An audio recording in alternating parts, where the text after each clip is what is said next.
Mi nombre es Travis. Tengo 27 años, pero parece que la vida me ha agotado más allá de lo que los años pueden reflejar. Desde niño tuve miedo a ciertas cosas, pero nunca imaginé que sería la Deep Web la que me llevaría a conocer un infierno tan brutal, tan cruel y tan deshumanizador que todavía hoy, cada día despierto sudando, con el corazón a mil.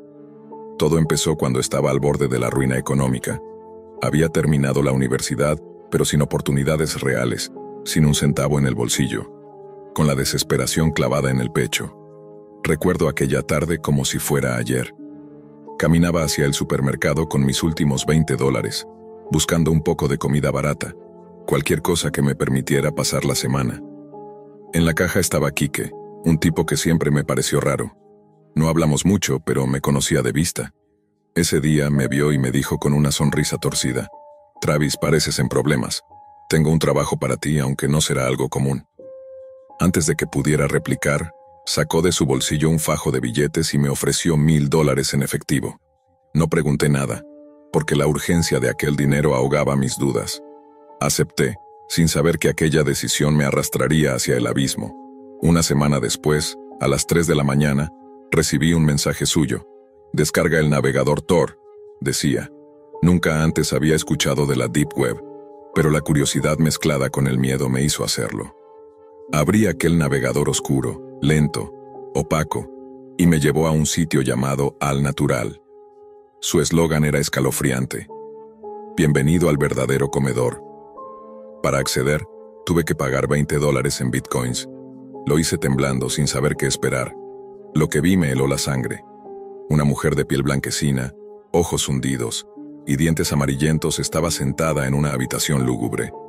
En sus manos sostenía un animal, un pequeño gato, aún vivo y maullando. Un hombre enorme, con tatuajes que le cubrían todo el cuerpo, desgarraba al animal con sus manos, arrancando la carne cruda y sangrante. La mujer devoraba con ansias los órganos aún palpitantes, dejando que la sangre resbalara por sus labios. La mezcla de sonidos, el chasquido de dientes, el gorgoteo de la sangre, los gritos del gato, me hicieron vomitar encima del escritorio. Intenté alejarme. Apagué la computadora, borré el enlace, pero Quique no estaba dispuesto a dejarme ir tan fácil. Una semana más tarde, me secuestraron. No entendía qué sucedía hasta que desperté en un cuarto frío, iluminado por luces blancas que me quemaban la piel. Frente a mí había una cámara grabando todo. Quique estaba ahí, con el hombre del video, y una jaula al lado. La desesperación me paralizó. «¿Por qué evitas mis llamadas, Travis?», dijo Quique con una voz baja y amenazante. Supliqué que me dejara ir, ofrecí devolver el dinero, pedí perdón por todo. Pero no le importó. Me golpearon, me ataron. Dijeron que no eran caníbales, que eran verdaderos comedores, y que debía respetar esa iluminación. A partir de ese momento, mi cuerpo y mi mente dejaron de ser míos. Trajeron una rata de alcantarilla, viva y temblorosa. La partieron en dos delante de mí, y a la fuerza me obligaron a comerla. Sentí el pelaje áspero, el sabor amargo de los órganos, la textura viscosa y la sangre caliente en mi boca. Vomité, grité, pero nada importaba. Me alimentaron así durante 15 días. Animales vivos, perezosos, cachorros, aves. Mi cuerpo se desgarraba y mi mente se quebraba en 1000 pedazos. Durante las noches, escuchaba las voces de otros presos, gemidos que se mezclaban con los chillidos de los animales. No éramos humanos allí, éramos bestias. La desesperación me hizo perder la noción del tiempo, de la realidad. La carne cruda y la sangre eran mi única comida, y el horror mi única compañía. Una madrugada, cuando ya creía que moriría allí, escuché sirenas. La policía irrumpió en el almacén. Resultó que un vecino había denunciado ruidos extraños y gritos que salían de ese lugar. Encontraron a más de 70 personas, la mitad ya muertas o al borde de la muerte. Me salvaron, pero las bacterias, los virus y la podredumbre de la carne cruda casi me matan. Ahora vivo con mi madre, en una casa que parece una prisión. La terapia psicológica no borra las imágenes ni el dolor. No puedo ver a un perro o un gato sin que mi mente regrese a esas vísceras palpitantes, a los gritos desesperados. Cada bocado de comida me revuelve el estómago. La Deep Web no es solo un espacio virtual, es un mercado de horrores reales. Donde haya alguien dispuesto a consumir, siempre habrá alguien que esté dispuesto a proveerlo. Y yo fui su presa. No se acerquen, no busquen esa puerta. Porque al otro lado no hay respuestas, solo un abismo que te devora vivo. Después de aquellas primeras semanas que parecían no tener fin, mi realidad se volvió un ciclo de terror sin pausas. Me despertaba con la garganta seca, el cuerpo magullado y el alma desgarrada. No sabía si estaba vivo o ya había muerto en ese agujero oscuro, pero una parte oscura de mí suplicaba por sobrevivir. Cada día me obligaban a realizar actos más grotescos, más repulsivos. No solo era la alimentación con animales vivos, sino que me forzaban a presenciar rituales macabros en los que los verdaderos comedores, como se llamaban a sí mismos, exaltaban la pureza de consumir vida en su estado más crudo y salvaje. Me decían que solo a través de ese sufrimiento podía alcanzarse la iluminación natural.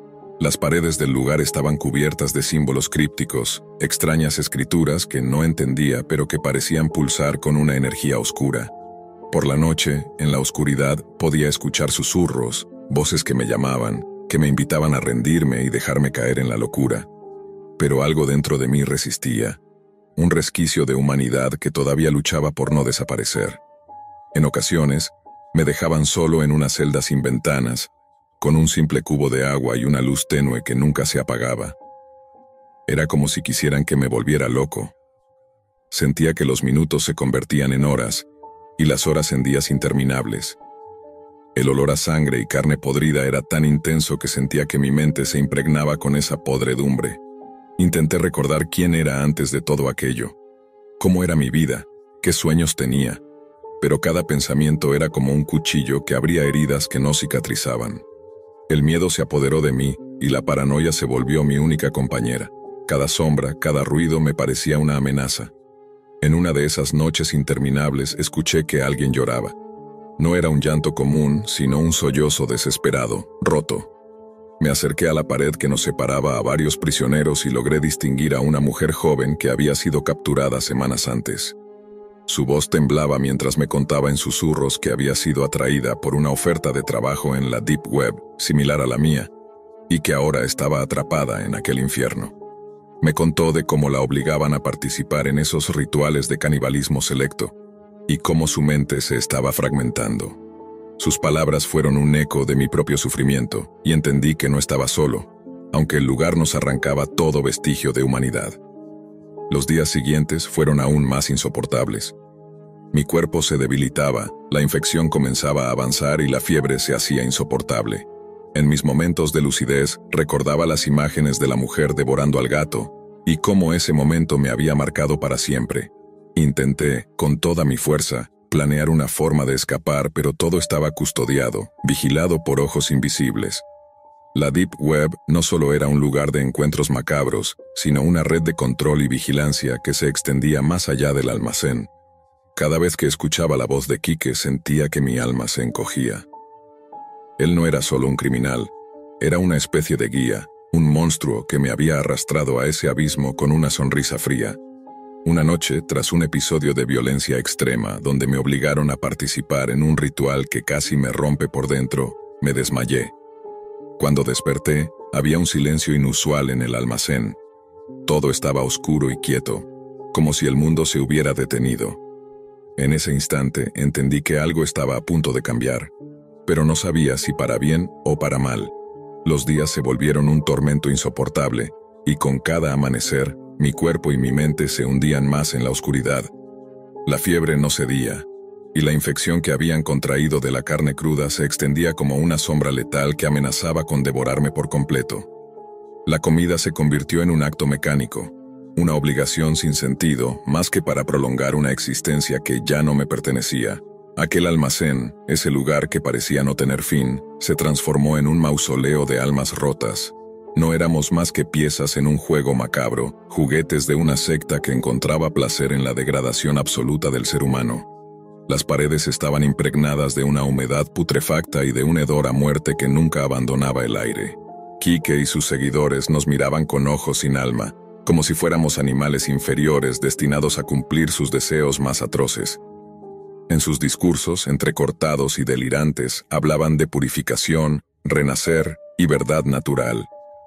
pero todo lo que yo sentía era un vacío helado, una desesperanza que calaba hasta los huesos. En ocasiones lograba encontrar fragmentos de humanidad en las miradas de mis compañeros de cautiverio. Un hombre de mediana edad, cuyo nombre nunca supe, me contó cómo había caído en las redes de la Deep Web tras perder a su familia y buscar cualquier salida. Otra mujer, que se llamaba Lena, me susurró que ella también había sido engañada con promesas falsas de empleo. Todos éramos víctimas atrapadas en una pesadilla sin escape. Las noches eran las peores. Cuando las luces se apagaban, o mejor dicho, se atenuaban a un brillo enfermizo, los susurros comenzaban. Voces ininteligibles, lamentos profundos y a veces gritos desgarradores que perforaban la oscuridad y mi mente. Intentaba taparme los oídos, pero el eco de aquellos sonidos me perseguía hasta el insomnio, haciéndome caer en estados de paranoia cada vez más severos. El contacto con la realidad se desdibujaba. No sabía si los días transcurrían en horas, semanas o meses. El tiempo era una prisión invisible que mantenía mi alma encadenada a un cuerpo quebrado y cansado. En un momento de lucidez, logré hacer algo que me pareció una pequeña victoria: memorizar el recorrido de los guardias y encontrar un punto ciego en la vigilancia. Mi mente, a pesar de todo, aún anhelaba libertad. Soñaba con escapar, con volver a ver el sol y sentir el viento en mi rostro.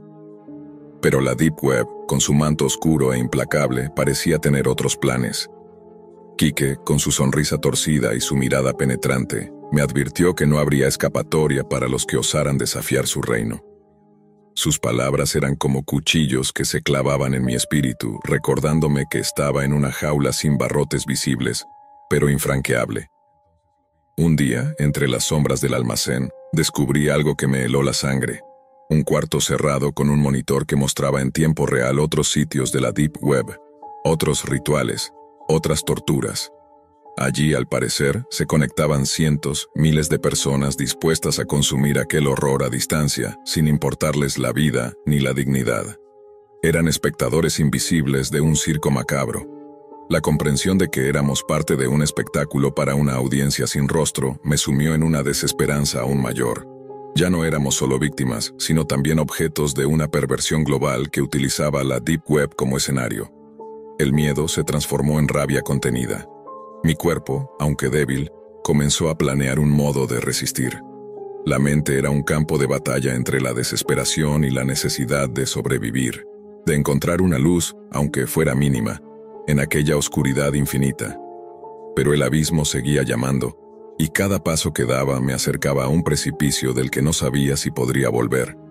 Cuando la policía irrumpió en el almacén, no supe si debía sentir alivio o miedo. Había sobrevivido a un infierno que pocos podían imaginar, pero ahora estaba ante la incertidumbre de una vida que ya no sería igual. Los rescatistas encontraron a 70 personas, muchas de ellas muertas o al borde de la muerte, víctimas de aquella secta depravada que operaba desde las sombras de la Deep Web. Me llevaron al hospital, donde luché contra las infecciones que amenazaban con acabar con mi cuerpo. La recuperación física fue solo una parte. El verdadero combate era en mi mente. Las pesadillas, los flashbacks, el miedo constante a que aquellos horrores me alcanzaran de nuevo me consumían. Volví a casa con mi madre, que me esperaba con lágrimas y abrazos. Pero la terapia y el tiempo no lograron borrar las imágenes de la mujer devorando un gato vivo, ni el sabor asqueroso de la carne cruda en mi boca, ni el sonido de los gritos que se habían convertido en una pesadilla permanente. La Deep Web sigue ahí, un abismo insondable donde lo más oscuro del ser humano se alimenta sin control. El sitio, al natural, desapareció rápidamente tras las redadas, pero sé que solo cambió de dirección, que siempre habrá alguien dispuesto a consumir y alguien dispuesto a proveer. Mi historia es una advertencia. Hay puertas que no deben abrirse, caminos que conducen al horror absoluto. Yo crucé uno de esos umbrales y aún llevo conmigo las cicatrices invisibles de aquel infierno. Si alguna vez sientes la tentación de adentrarte en lo desconocido, recuerda esto: no todo lo que se esconde en la Deep Web es un misterio fascinante. A veces es la manifestación de los peores horrores de la humanidad, un lugar donde el alma se pierde para siempre. No te acerques, no entres, porque hay cosas que deberían permanecer en las sombras, para siempre. Siempre fui un apasionado de la informática. Desde que tenía 12 años, desmontaba aparatos viejos, exploraba códigos fuente, y me perdía durante horas en foros de ciberseguridad, ingeniería inversa y sistemas operativos alternativos. En la universidad mi obsesión se refinó. Me especialicé en redes, criptografía y anonimato. Sabía cómo moverme sin dejar huella. Lo que me llevó a crear el foro no fue solo un capricho técnico. Era una declaración. Un espacio sin censura, sin vigilancia, sin reglas impuestas por gobiernos ni corporaciones. Solo usuarios, ideas, intercambio puro. Así que lo monté en un servidor offshore, usando Tails como entorno operativo, VPNs encadenadas, acceso solo a través de Tor y autenticación multifactor. Un búnker digital. El nombre del foro era simple, Libertas. Un lugar donde la gente podía hablar sin miedo.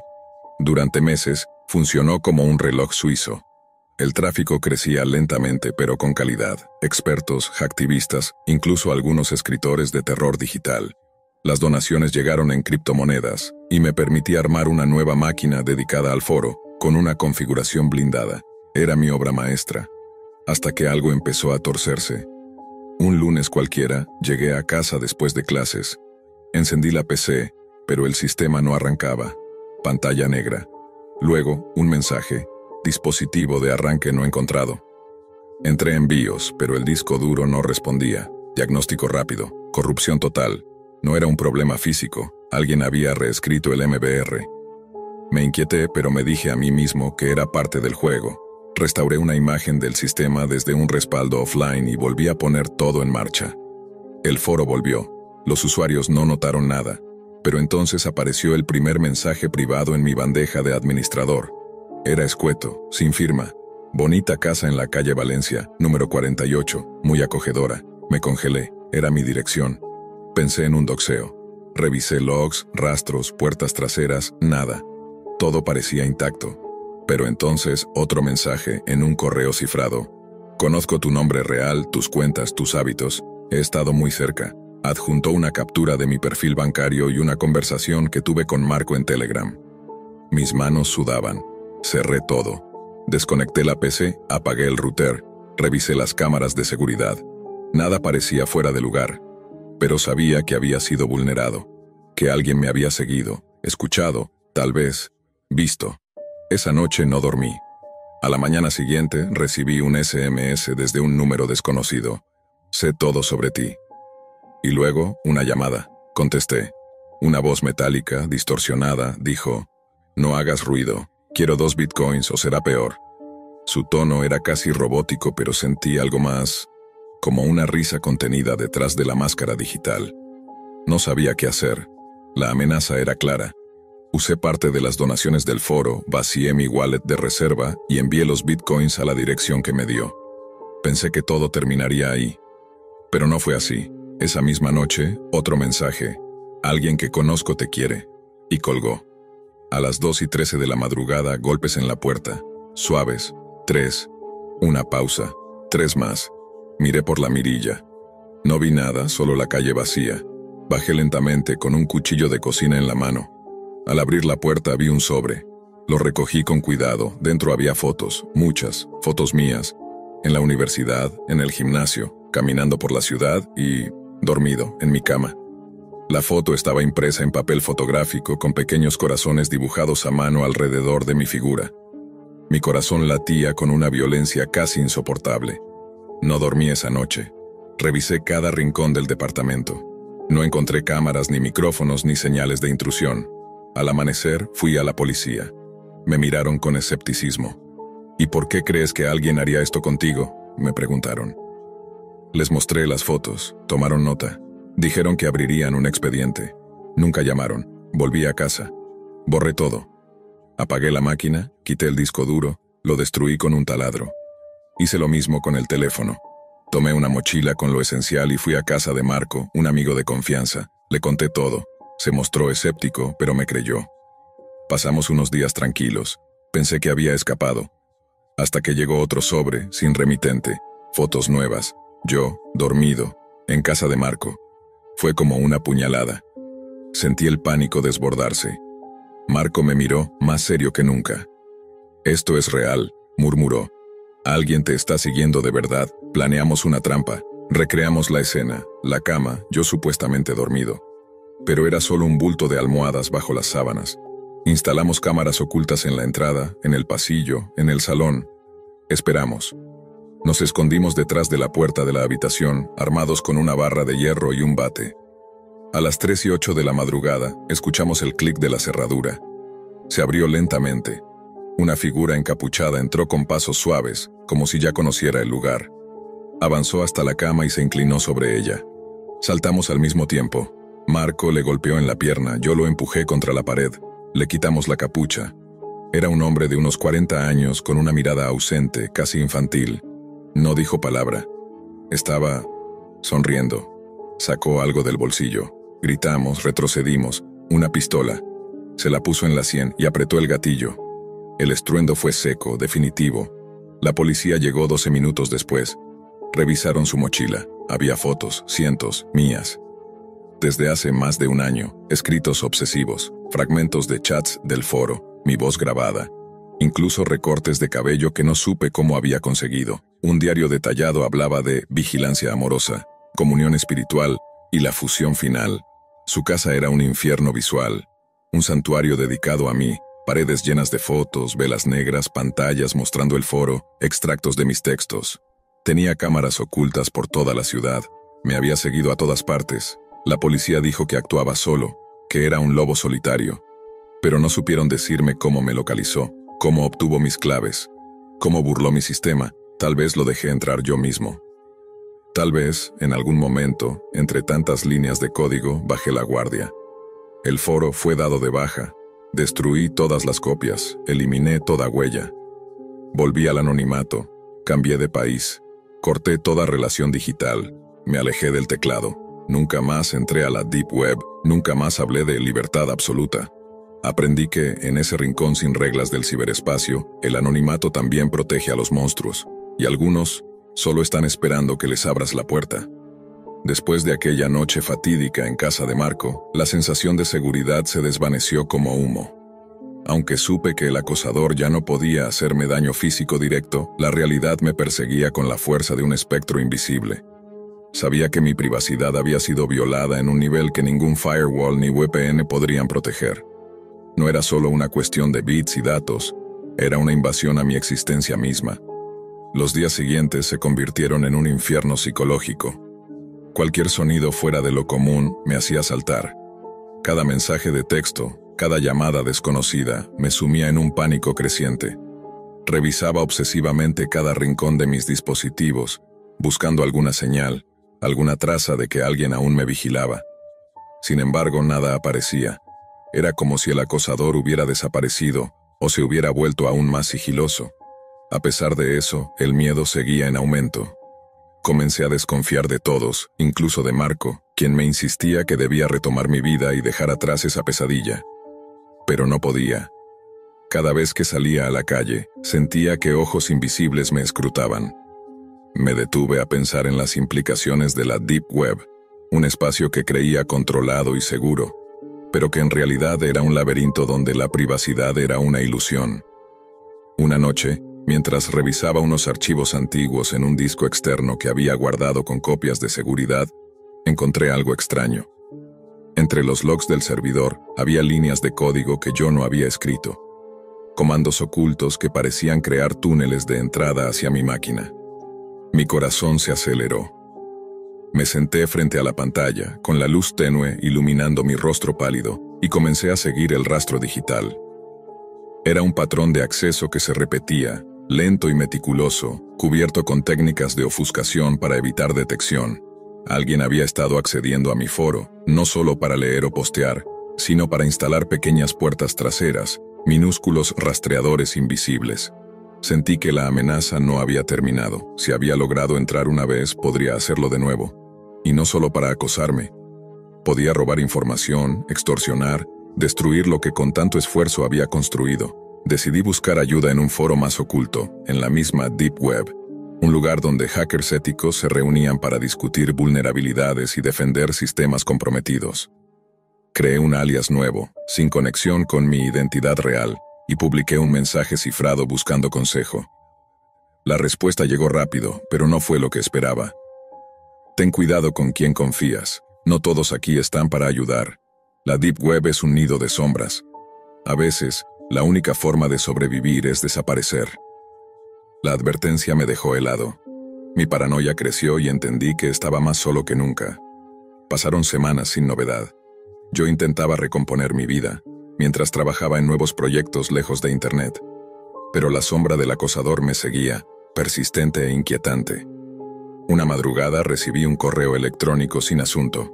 Contenía un video adjunto.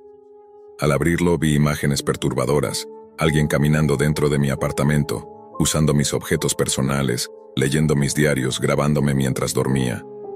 El archivo llevaba una sola línea de texto. Estoy más cerca de lo que crees. Mi mundo se desmoronó nuevamente. No había lugar seguro, ni siquiera en el silencio de mi propio hogar. Después de aquel último video, mi cordura pendía de un hilo. Sentí que el acosador no solo había invadido mi espacio físico, sino que había atravesado los límites mismos de mi mente. No dormía, no comía bien, y cada sombra en mi casa parecía un enemigo acechándome. Me planteé mudarme, desaparecer, pero ¿a dónde? ¿Cómo escapar de alguien que conocía cada rincón, cada movimiento? Decidí confrontar la pesadilla de frente. Volví a mi antiguo apartamento armado con un equipo mínimo. Una cámara oculta, un grabador de audio y un teléfono con batería cargada solo para emergencias. Quería atrapar al invasor, ponerle un rostro, acabar con esta cacería. Porque si algo había aprendido de la Deep Web, era que en esa oscuridad también se escondían monstruos reales, disfrazados de usuarios anónimos. Los primeros días fueron un infierno silencioso. Me sentaba horas frente a la computadora, revisando cada registro, cada conexión. Comprobé que la vulnerabilidad seguía abierta, que el malware que me habían instalado seguía enviando información a una IP desconocida. Encontré indicios de que la persona se movía dentro de la red local, un detalle aterrador porque indicaba que podría estar más cerca de lo que imaginaba. Una noche, mientras revisaba las grabaciones, vi algo que me paralizó. En el video nocturno, una sombra se deslizaba por el pasillo, llevando una capucha y guantes negros. No hizo ruido, sus movimientos eran precisos. Me acerqué a la puerta justo cuando abrió la cerradura con una ganzúa, un método clásico, pero efectivo. Tragué saliva y decidí que no podía esperar más. Llamé a la policía, pero esta vez con evidencia en mano. Les mostré las grabaciones, las fotos, los correos. Pidieron refuerzos y al siguiente día montaron vigilancia. La espera fue agonizante. Pasaron las horas, y a medianoche el mismo hombre entró de nuevo, confiado, como si conociera el terreno. Fue cuando lo atraparon. Lo llevaron esposado, y mientras la policía registraba su casa, se desveló el horror. Era un hombre solitario con un pasado oscuro, un ex empleado de seguridad informática que había sido despedido por acoso a compañeros. Sus paredes estaban cubiertas con mis fotos y notas, un santuario macabro. Tenía cientos de discos duros con grabaciones y archivos robados. En su computadora, un diario digital hablaba de obsesión, control y una intención morbosa de fusionarse conmigo. Cuando lo enfrenté en la comisaría, no mostró arrepentimiento, solo una sonrisa vacía, casi perturbadora. En aquel momento entendí algo que llevaba tiempo gestándose en mi mente. La Deep Web no es solo un lugar de secretos y libertades digitales. Es un espejo oscuro donde las obsesiones y miedos humanos se reflejan sin filtros. Y aunque uno trate de ocultarse tras capas de cifrado y anonimato, siempre habrá alguien más observando, acechando desde la penumbra. El acosador fue condenado a prisión, y yo, marcado para siempre. El foro Libertas quedó en el olvido, enterrado en el ciberespacio, junto con mi identidad digital. Hoy vivo en una ciudad diferente, con una nueva vida y sin conexiones al mundo oscuro de la Deep Web. Aprendí a valorar la privacidad no solo como un derecho digital, sino como un escudo para el alma. Nunca más volví a confiar en la seguridad absoluta, porque en ese rincón oscuro de la red, el peligro acecha siempre, invisible, implacable, y a veces está más cerca de lo que crees. 4 años invertidos en una universidad que ya ni recuerdo con cariño. 4 años leyendo sobre arte barroco, renacentista, romanticismo alemán, y todas esas cosas que solo parecen importantes en salones con pizarras y polvo de tiza. Me gradué con honores, pero el mundo real me recibió con una bofetada tan fuerte que me sentí más inútil que nunca. La deuda estudiantil me perseguía como un perro hambriento, y lo único que pude conseguir fue un turno de medio tiempo en un supermercado apestoso que olía a carne vencida y cloro barato. Las mañanas eran una tortura, y las noches, un desfile de números en rojo. Lloraba en silencio frente al recibo de la luz. Contaba monedas para el gas. Vivía en un cuchitril con goteras, paredes húmedas y vecinos que discutían a gritos a las 3 de la mañana. Mi vida era una broma cruel. Entonces lo recordé. En la universidad tenía 2 compañeras que abandonaron la carrera a mitad de camino. Al principio decían que se iban porque el sistema era opresivo, que querían explorar su libertad, su feminidad, su cuerpo. Pero todas sabíamos la verdad. Se habían metido a Cam Girls. Por supuesto, yo lo critiqué. Me parecía vulgar, denigrante. No lo decía en voz alta, pero lo pensaba. La ironía es una zorra impaciente. Una noche, a las 2 de la mañana, sin un centavo y con el estómago vacío, comencé a buscar en foros y grupos de Reddit, campsites, contenido adulto, cosas que nunca pensé escribir en un buscador. No podía hacer porno. No podía desnudarme. Había una línea que no pensaba cruzar, incluso en mi desesperación, hasta que vi ese anuncio. Dripping Red Fantasies, sé tú misma, tus reglas, gana lo que mereces. La imagen era extraña, una chica con maquillaje rojo intenso, como si sus labios estuvieran sangrando pero vestida. No había desnudez, solo una estética perturbadora. El enlace no abría en Chrome, solo decía, solo accesible mediante navegador Tor. Tor. Sabía lo que era. La Deep Web, ese lugar lleno de rumores oscuros. Videos snuff, tráfico humano, cultos extraños, drogas, tortura. Siempre pensé que eran exageraciones, pero algo me decía que era verdad. Igual la desesperación puede más que el miedo. Descargué Tor esa misma noche. La primera vez que entré al sitio, sentí como si cruzara un umbral invisible. La página de inicio era negra, con letras carmesí. Videos en miniatura se reproducían en silencio. Chicas cubiertas de sangre, cortándose suavemente, dejando que el líquido gotee con sensualidad ritual. Algunas se lamían los dedos manchados, otras dejaban correr la sangre por sus muslos o sus mejillas. No había sexo, no había desnudos. Era sangre, solo sangre. Hematofilia. Nunca había escuchado ese término. Me horrorizó, pero también me intrigó. Había algo perversamente elegante, teatral. Pensé, puedo fingir, puedo usar sangre falsa, nadie sabrá. Me registré con un nombre falso. No di datos reales. Subí una foto artística, editada, con sombras y filtros. Al día siguiente ya era creadora de contenido. Un tutorial simple me enseñó cómo grabar, cómo recibir solicitudes, cómo cifrar mis ganancias y mover el dinero. Todo era anónimo. Todo era rápido. Mi primer video fue simple. Me corté apenas el dedo con una aguja. Dejé que una gota cayera sobre mis labios y fingí placer. Fue repugnante. Pero al día siguiente mi cuenta mostraba $370 por 5 minutos de grabación. Dejé el supermercado en 2 semanas. La gerente, una mujer mayor con alma de madre, me dijo que podía hablar si necesitaba algo. La ignoré. Me sentía poderosa, libre. Me compré luces, cámaras, herramientas de maquillaje. Aprendí a hacer sangre falsa hiperrealista. Pero claro, eso no duró. Mis seguidores aumentaban. Había quienes solo querían juegos visuales, sangre en mis brazos, sobre pétalos de rosas, sobre una muñeca rota. Pero luego vinieron las peticiones personalizadas. Pínchate el dedo y úntalo en tus pezones. Corta tu muslo y deja que corra sobre tus pies. Finge que sufres. Gime. Pagaban bien, muy bien. Y entonces apareció él, Bloody Tiger. Al principio parecía como los demás, educado, pagador puntual. Me enviaba guiones, incluso música de fondo. Quería que me metiera en una bañera con agua y tinte rojo, que sangrara lentamente mientras sonaba un vals antiguo. Pagó $2,000, después $5,000, luego $10,000 por una transmisión en vivo. Empezó a pedirme cosas más intensas. Usa cuchillas, no solo agujas. Haz que la sangre fluya real, sin cortes. Graba en silencio, sin luces, solo oscuridad y gotas. Y luego el mensaje, destrípate. Lo leí y se me heló la sangre. Respondí que no, que había límites. Me contestó, $15,000. Vamos, bebé, no tengas miedo, lucha, grita. Revuélcate en tu sangre, hazlo real. Bloqueé su cuenta. Borré mi perfil. Saqué todo el dinero. Pensé que era el final. Una semana después volvía del mercado. Tenía bolsas con arroz, leche, papel higiénico. Entré a mi apartamento y la puerta estaba apenas entreabierta. Pensé que era un olvido, no lo era. Alguien me agarró por detrás. Me ahorcó con una cuerda, me tiró al suelo. Intenté gritar, pero no había aire. Logré rasguñarlo. Me volteó. Su cara estaba cubierta con una máscara de látex con manchas rojas.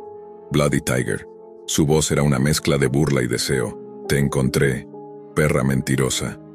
Sacó un cuchillo con filo dentado. Me arrastró al baño. Grité. Supliqué. Le ofrecí devolver todo. Él rió como un niño enfermo.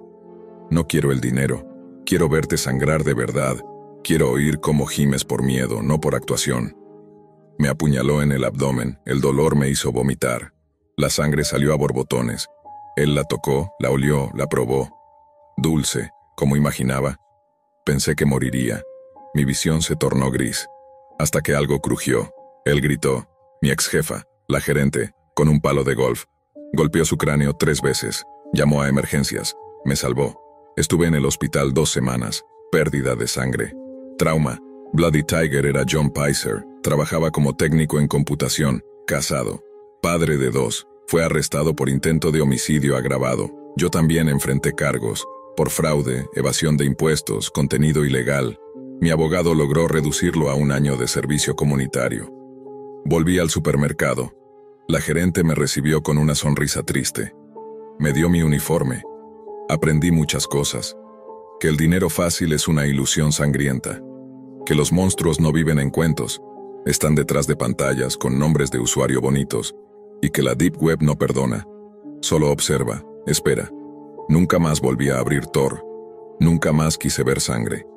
Ahora lavo estantes y acomodo latas. Y cada vez que alguien me pregunta si tengo alguna cicatriz, solo sonrío y digo, todos sangramos por algo.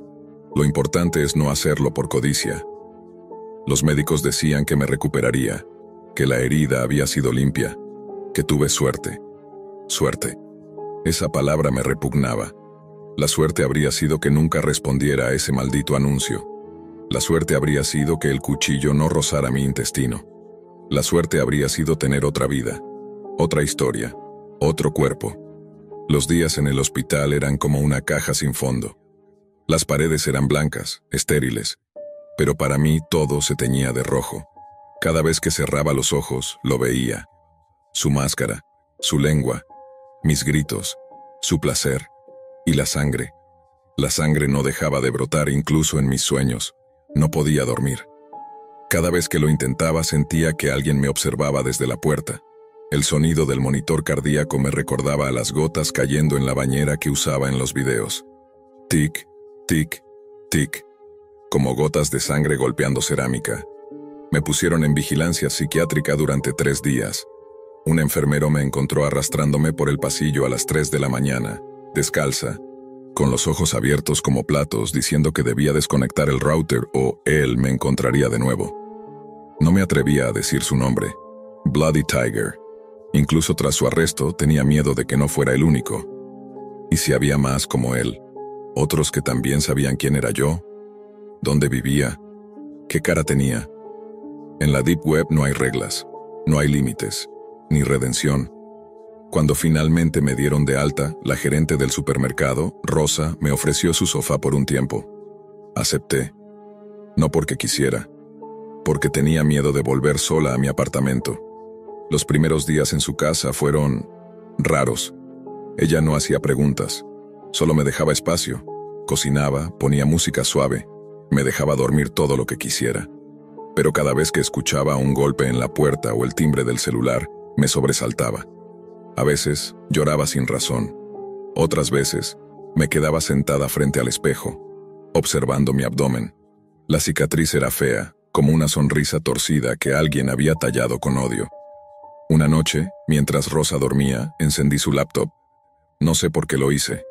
Tal vez por curiosidad. Tal vez porque una parte enferma de mí aún buscaba respuestas. Volví a entrar a Tor, no para buscar trabajo, no para transmitir, solo para saber si el sitio seguía allí. Dripping Red Fantasies. Lo estaba, con nuevo diseño, nuevas modelos. pero el mismo horror. Una de ellas se llamaba Velvet Moon. Tenía la misma estética que yo usaba: luces tenues, música suave, cuchillas limpias. Vi un fragmento de uno de sus videos. Sonreía mientras se cortaba lentamente el brazo. La sangre bajaba como una línea de tinta. Pero lo que me heló la sangre no fue la escena, fue uno de los comentarios fijados debajo del video. Esta chica me recuerda a ella, la original. ¿Dónde estás, nena? Bloody aún sueña contigo. Lo cerré de golpe. Vomité en la alfombra. No podía ser él. No podía ser él. Estaba preso. Rosa me lo confirmó. Incluso me mostró el artículo del diario local. Técnico arrestado por intento de asesinato. Usaba la Deep Web para cazar víctimas. Había una foto de él, sin máscara. Un hombre común. Papada, anteojos, expresión neutra. Pero ¿y si tenía cómplices? ¿Y si había dejado seguidores? ¿Y si otros lo admiraban? Empecé a notar cosas. Pasos en la calle cuando iba a trabajar. Autos estacionados durante horas frente a la tienda. Pedidos extraños de clientes anónimos. Cuchillas de afeitar, vendas, botellas de agua oxigenada. ¿Paranoia? ¿O advertencia? Un día encontré una caja en el depósito del supermercado. No tenía remitente. Solo mi nombre, escrito con marcador rojo. Dentro había una nota doblada y un pequeño frasco de vidrio. La nota decía: «El sabor de tu dolor me pertenece», y el frasco estaba lleno de algo rojo y espeso. No me atrevía a abrirlo. No dije nada. No lo reporté. Solo lo tiré al incinerador y fingí que no lo había visto. Pero esa noche no dormí, y la siguiente tampoco. Rosa comenzó a preocuparse. Me llevó a un terapeuta. Le conté partes de la historia, nunca usé nombres, solo dije un cliente y una agresión. El psicólogo me miraba con ojos cargados de compasión, como si supiera más de lo que decía. Me recetó ansiolíticos. No los tomé. Sentía que cualquier cosa que me hiciera bajar la guardia podía matarme. Una noche, mientras regresaba sola caminando, sentí que alguien me seguía. Me detuve, giré, nada. Pero al llegar al porche de Rosa, había algo colgado de la baranda. Una cinta de video, sí, una maldita cinta VHS. Estaba envuelta con una banda elástica negra. Tenía escrito en una etiqueta: «Final real, la cinta». Una maldita cinta VHS, colgada como un trofeo, como si alguien supiera exactamente cómo dejarme paralizada.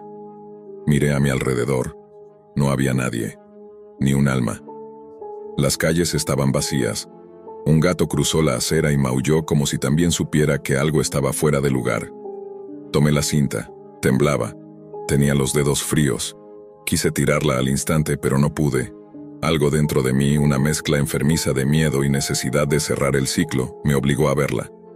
Rosa tenía un viejo reproductor VHS en su armario. Ella dormía. Fui a la sala, conecté todo y puse la cinta. Pantalla negra, ruido blanco, y luego, mi cara. Era yo, en una transmisión antigua. Reconocí la escena. Luces rojas, mi bata blanca manchada con falsa sangre, la bañera a la mitad. Era uno de mis videos para Dripping Red Fantasies, pero algo estaba mal. La sangre no parecía falsa. Mi expresión no era actuación. Estaba llorando. Mis labios decían algo que no recordaba haber dicho. «Por favor, no más, me duele». La cámara se movía, no estaba fija, como si alguien más estuviera ahí. Se escuchaban respiraciones, y una voz masculina susurrando: «Más real, más profundo, sangra para mí». Entonces entendí. No era un video de mis transmisiones, era una grabación nueva, falsa, alterada. Alguien estaba recreando mis escenas con una actriz parecida a mí. O algo peor, alguien me había grabado sin que yo lo supiera. La imagen se distorsionó. Aparecieron otras tomas, una habitación distinta, una mujer atada, su rostro cubierto, cuchillas, jeringas, sangre, auténtica, viva. Quise apagarlo, pero no podía moverme. La pantalla mostró al final un mensaje en letras rojas, pulsantes, sobre fondo negro. «Esta fantasía no termina hasta que tú termines. Vete».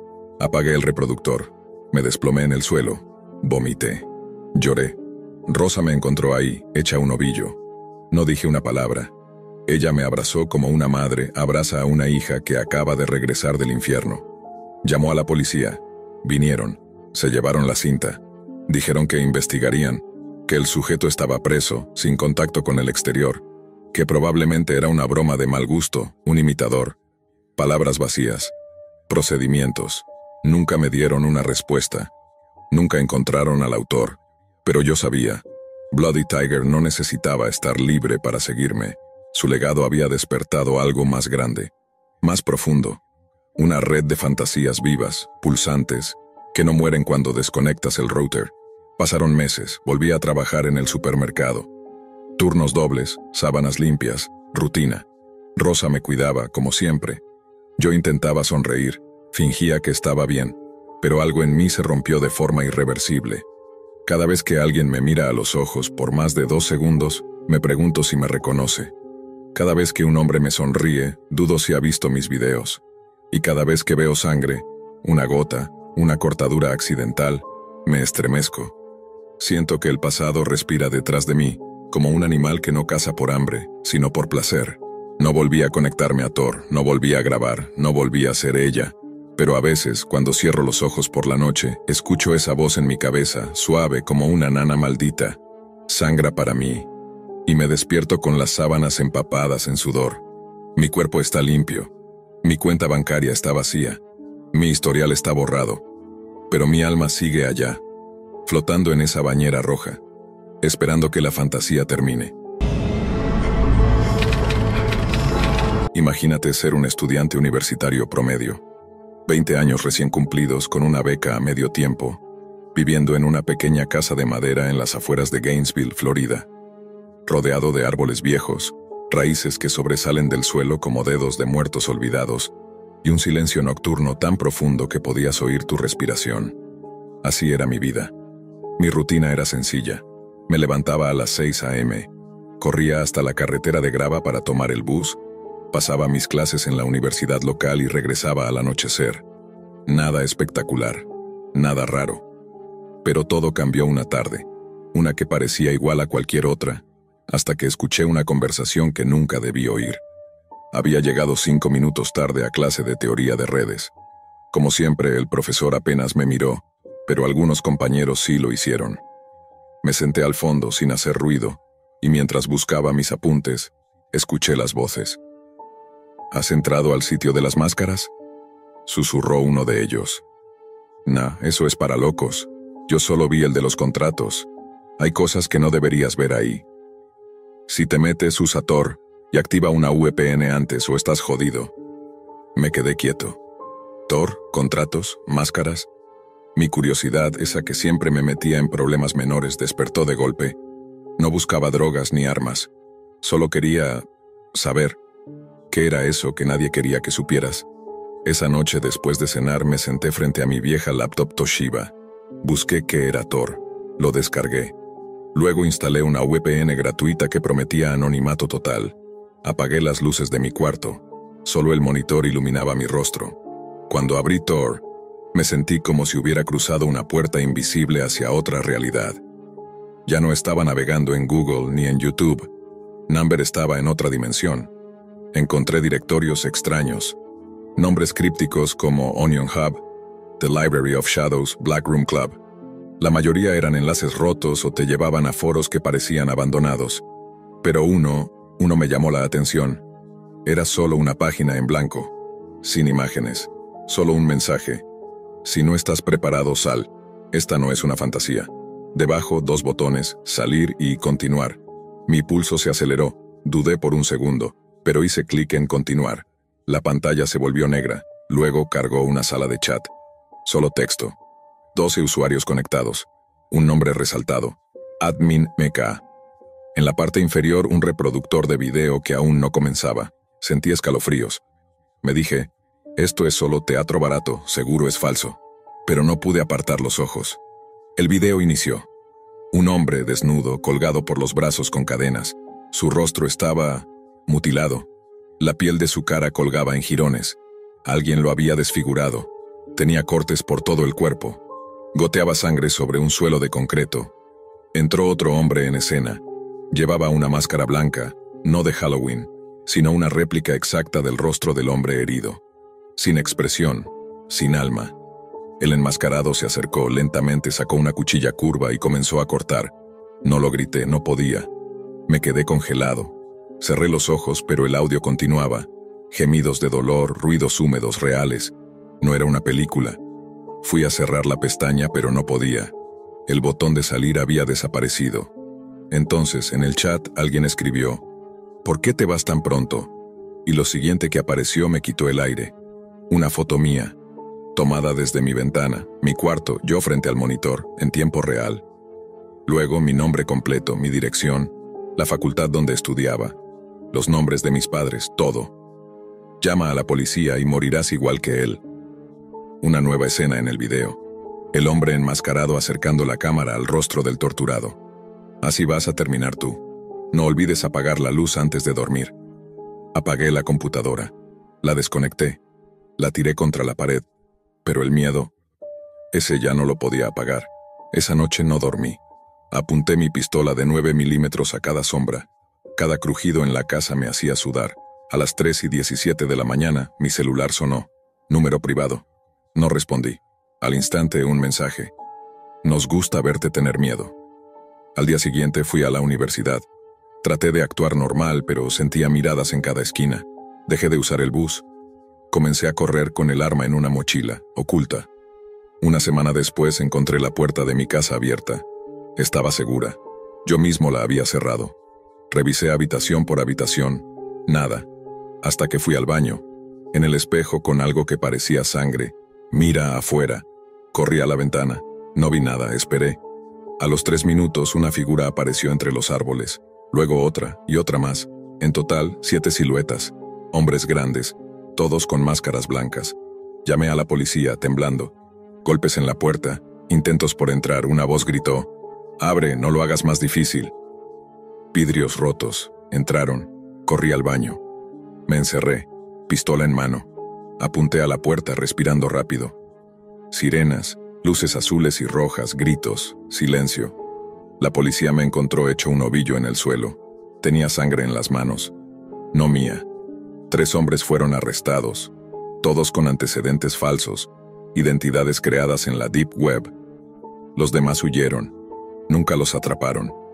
Los agentes me dijeron que mi caso no era único, que hay redes enteras dedicadas a grabar torturas en tiempo real para usuarios anónimos de todo el mundo. Y lo peor es que pagan por ello. Me mudé a California. Cambié de nombre. Vivo con cámaras, alarmas, perros y aún así, cada noche me despierto sobresaltado. ¿Sabes por qué? Porque a veces en la madrugada mi celular suena y el mensaje es el mismo. No hemos terminado contigo. La Deep Web no es un mito. No es solo un lugar para hackers o contrabandistas. Es un agujero sin fondo donde lo peor de la humanidad se esconde. Y a veces, cuando miras muy profundo en ese abismo, el abismo también te mira. Así que si alguna vez piensas en entrar, recuerda esta historia. Y piénsalo 2 veces. Pasaron 2 semanas desde aquella noche. Todavía podía oler la mezcla de sudor, sangre y madera húmeda del cuarto de baño donde me refugié. Dormía con las luces encendidas. Saltaba ante cualquier ruido, comía poco. La policía me asignó vigilancia por 3 días, y luego desaparecieron. No hay indicios de amenaza activa, dijeron.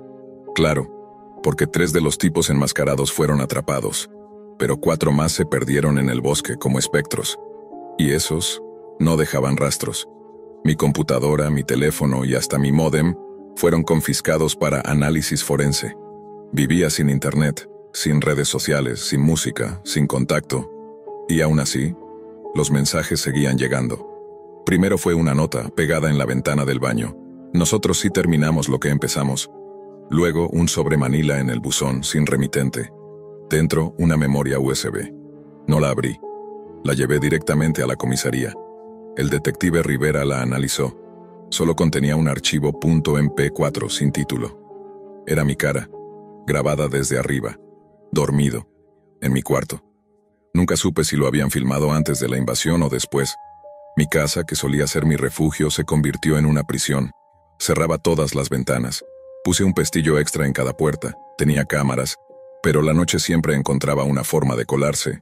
La policía me sugirió ir a terapia. Fui 2 veces. La psicóloga me dijo que tenía un síndrome de estrés agudo, con posibles episodios de disociación. Me dio pastillas para dormir, pero dormir era el último de mis deseos. Un día, cansado del encierro, tomé una bicicleta prestada y fui al campus. Quería ver a alguien, hablar, sentirme humano otra vez. Vi a un viejo compañero, Marcus. Me saludó como si nada hubiera pasado. Oye, ¿supiste lo de Thomas? ¿Quién? El que hablaba de la Deep Web contigo. Lo encontraron en su apartamento. Se suicidó. Me quedé helado. No recordaba haber hablado con Thomas, pero sí recordaba su cara. Era uno de los que susurraban en la clase el día que escuché hablar de Thor. Dicen que dejó una nota con símbolos raros, como máscaras dibujadas. Ese fue el momento exacto en que me di cuenta de que no era el único marcado. No era el único observado. Esa misma noche, revisando una vieja libreta, encontré el nombre de una de las páginas que había visitado en la Deep Web. La apunté por costumbre: The Silent Room. No pude resistir. Fui a la biblioteca de la universidad. Usé una computadora pública, cambié mi identidad con una red privada y empecé a buscar. Encontré referencias a The Silent Room en foros ocultos. Era un sitio legendario entre algunos exploradores oscuros. Nadie sabía quién lo manejaba, pero decían que no era un simple lugar de videos, sino una puerta de entrada. Había un patrón. Cada usuario que decía haber entrado, desaparecía. Algunos fueron encontrados, otros número. Pero un detalle me paralizó. Un usuario anónimo comentó: si alguna vez viste el rostro en la máscara, ya es tarde. Ese rostro era el mío. Comencé a atar cabos. Los símbolos en la nota de Thomas, las máscaras blancas, los chats cifrados. Todo parecía formar parte de algo más grande. No era solo una red de psicópatas. Era un culto digital, escondido detrás de una fachada criminal. Una red tan antigua como la propia Deep Web. Y entonces, sucedió lo más extraño. Una carta, escrita a mano, entregada en persona, sin remitente, dentro de mi casa. Estaba sobre la mesa cuando regresé de clase. La próxima vez no cerramos la puerta. Si quieres respuestas, ven tú. Y una dirección, en coordenadas, ni ciudad, ni país, solo números. Debí haberla quemado. Pero no lo hice. Durante días miré ese papel. Lo guardé, lo saqué, lo estudié en Google Earth. Era un punto en medio de la nada. Un bosque al norte de Michigan, sin carreteras cercanas, sin señal, sin vida. Y sin embargo sentía algo, como si un hilo invisible me jalara hacia allá. Quería respuestas, pero también sabía que si daba ese paso ya no habría retorno. Si cruzaba esa línea, podría convertirme en parte del mismo infierno que había visto en aquel video. Aún así empecé a prepararme. Compré un auto usado, rutas sin peajes, un mapa físico, un revólver extra, y me fui, solo. El viaje fue largo, más de 18 horas en carretera. Paré solo para cargar gasolina y dormir unas pocas horas en un motel de paso. Cada vez que cerraba los ojos, veía el rostro sin expresión de aquella máscara, esa réplica macabra de mi propia cara. Al amanecer del tercer día, llegué. El punto exacto estaba a unos kilómetros dentro del bosque, sin caminos marcados. Tuve que dejar el auto y seguir a pie, abriéndome paso entre la maleza con una linterna en una mano y el revólver en la otra. Era un silencio distinto al del sur. No era paz, era una espera. A unos 500 metros de la carretera lo vi, una cabaña solitaria cubierta de musgo, sin ventanas visibles, y una puerta metálica oxidada como de un contenedor. No había señales de vida, ni pájaros, ni insectos. Solo una antena sobresalía del techo apuntando al cielo. La puerta estaba abierta. Adentro, un corredor de concreto descendía hacia las entrañas de la tierra. Bajé. Escalones húmedos, olor a metal, sudor y moho antiguo. Las paredes estaban cubiertas con pantallas apagadas. Cables colgaban del techo, cámaras, equipos de grabación y máscaras, docenas, todas con rostros distintos, pero una, en el centro, era la mía. Te estábamos esperando. La voz me heló la sangre. Era el mismo tono del administrador del chat. Surgió de un intercomunicador colgado del techo. Podías haberte quedado fuera, pero algo dentro de ti quería más. Por eso estás aquí. No respondí. Apunté con el arma al aparato, pero sabía que era inútil. Se encendieron las pantallas. Y lo que vi fue aún peor que aquella noche frente al monitor. No eran solo torturas. Eran miles de transmisiones en vivo. Cada pantalla, un cuarto distinto. Algunas con personas amarradas, otras vacías. Algunas cámaras ocultas en casas normales. Dormitorios, cocinas, oficinas. Estaban espiando todo, a todos. Yo era solo una gota más en ese océano de oscuridad. ¿Quién eres?, grité. No soy uno, somos todos y tú ahora también. De repente se cerró la compuerta detrás de mí. Golpeé, grité, nadie respondió. Una puerta al fondo se abrió sola, lentamente. Crucé. Era un estudio, micrófonos, cámaras, luces, todo apuntando a una silla de metal en el centro. Sobre ella una hoja de papel. Me acerqué. Solo tenía una frase. Siéntate, comienza a grabar. No sé por qué lo hice. Tal vez por miedo. Tal vez porque ya había cruzado la línea hace tiempo. Me senté. Una voz dijo: habla, cuéntales lo que viste, como todos los que vinieron antes. Comencé a hablar. Conté todo. Desde el día que escuché a los chicos en clase, hasta ese instante frente al micrófono. Mientras hablaba, una luz roja se encendió en la cámara. Estaban transmitiendo. ¿A quién? No lo sé. Cuando terminé, las luces se apagaron y me desmayé. Desperté en un hospital en Ohio. No tenía heridas graves. Un guardabosques me había encontrado inconsciente, cerca de una torre de radio abandonada. No había señal de la cabaña, ni de las pantallas, ni de las máscaras. La policía no encontró nada. Otra vez. Pensaron que había tenido una crisis nerviosa. Me enviaron a un psiquiatra. Durante semanas dudé de mí mismo. Había sido real, había perdido la cordura, pero entonces, una noche mientras cenaba en casa de un amigo, vimos un video en YouTube, una recopilación de relatos escalofriantes reales, y ahí estaba yo, contando mi historia, mis palabras exactas, mi voz, mis gestos, grabado en alta definición, con subtítulos, cientos de miles de vistas, comentarios como: falso pero bien actuado, este tipo merece un Oscar. ¿Alguien tiene el enlace completo? Mi sangre se congeló. Fui al baño, cerré la puerta, y en el espejo, una nueva nota, escrita con lo que parecía carbón. Ahora eres parte del espectáculo. Desde entonces vivo lejos de todo, sin internet, sin celular, sin nada. Pero no importa cuánto me esconda, porque ahora sé la verdad. Hay algo en la Deep Web que va más allá de lo humano. Algo que te observa, te escucha, que convierte tu miedo en contenido. No es una red de criminales, es una red de miradas. Y si alguna vez llegas a ver ese video, el que nadie debería ver, ya es demasiado tarde.